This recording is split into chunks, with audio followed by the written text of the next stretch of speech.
Hi, I'm here from Entertainment Tonight and I'm with Jacob Thomas. How are you, Jacob? I'm good, thanks. How are you? Co-producer of the film Pleasantville.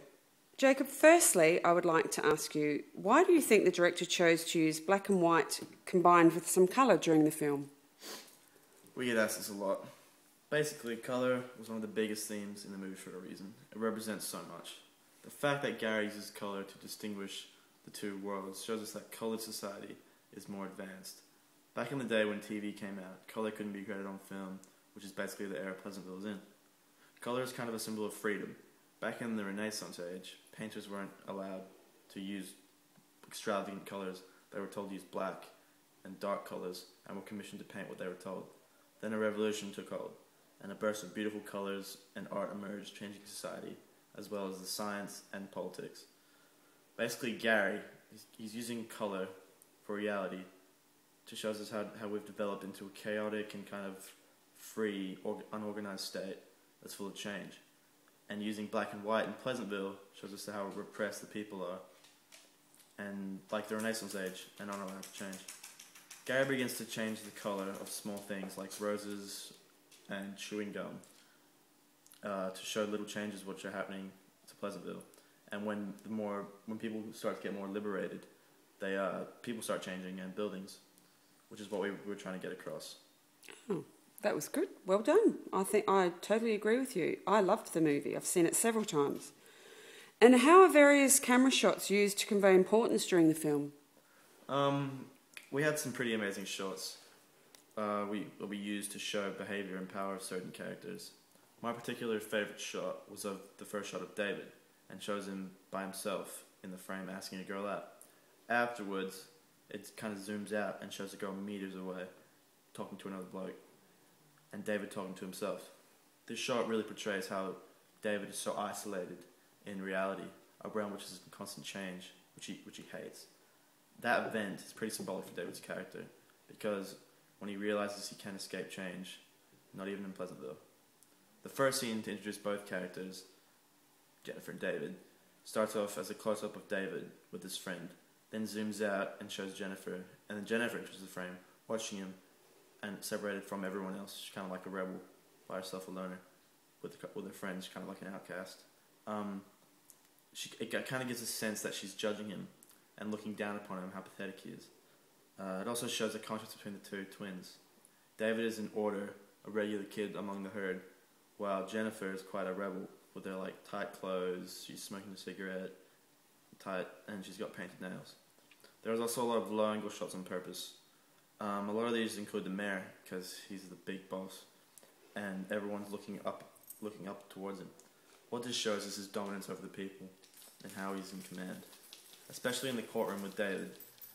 The idea behind this is that he is the keeper of Pleasant, and everyone must stay below him. Another important technique we used with the mayor involved him standing in front of the bowling alley scoreboard, which was a hidden symbol for American flag, which presidents often stood in front of during speeches. It was also sort of a rallying pep talk for the remaining colourless males, and trying to reunite them and keep them pleasant, which most presidents would do before war. Oh. One of the really hidden camera shots is when the firemen are getting the cat out of the tree. The firemen are positioned in a certain angle which resembles the photo of the American troopers placing the flag at Iwo Jima. The shot shows how pro-American society is, or even that Pleasantville could be in the time of that war. Well, I think Gary Ross is brilliant. What do you think he wanted us to understand about utopian society of Pleasantville? Basically, utopian society has been attempted by a range of people, especially communists. Everything's failed. What I think is that Pleasantville society isn't truly pleasant. The people of Pleasantville lack the knowledge to think any better. So for them, it's the utopia. Everything is pleasant. The feelings I got from these themes of the movie were more the citizens repressed to believe that they live in a utopia, but when they gain knowledge, the whole world opens up for them. I think that for David and Jennifer, utopia is perspective. David has the idea that Pleasantville is utopia, while Jennifer is the opposite. When they enter Pleasantville, their opinions on utopia change, and that by the end of the movie, it seems that both characters have reached their own personal utopia.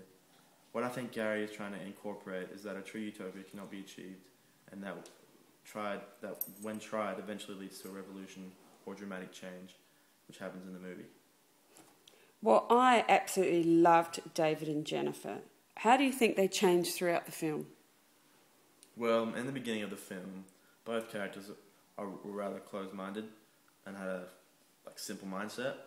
They don't look out of the box and believe what its life is meant to be. The school is, in reality, sets a depressing tone to their futures and makes it sound like they don't have much to live for. But once they venture into Pleasantville, their opinions change. David is a bit of an outcast at the start of the movie and indulges most of his free time watching Pleasantville and desperately wishes to live there, while Jennifer is a bit of a rebel and opposes her brother, who is an obedient and follows the rules.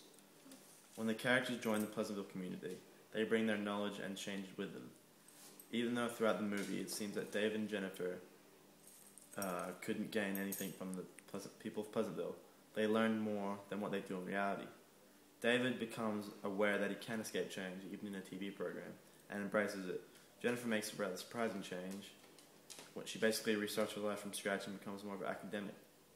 I think that in reality she was easily peer pressured into doing things, which is why her potential almost got wasted. Well, I really enjoyed the movie and I think it's going to be a great success. Lovely to meet you today, Jacob. All the best. Thank you. I look forward to seeing many more films of yours. Thank you for talking to us today. No Bye.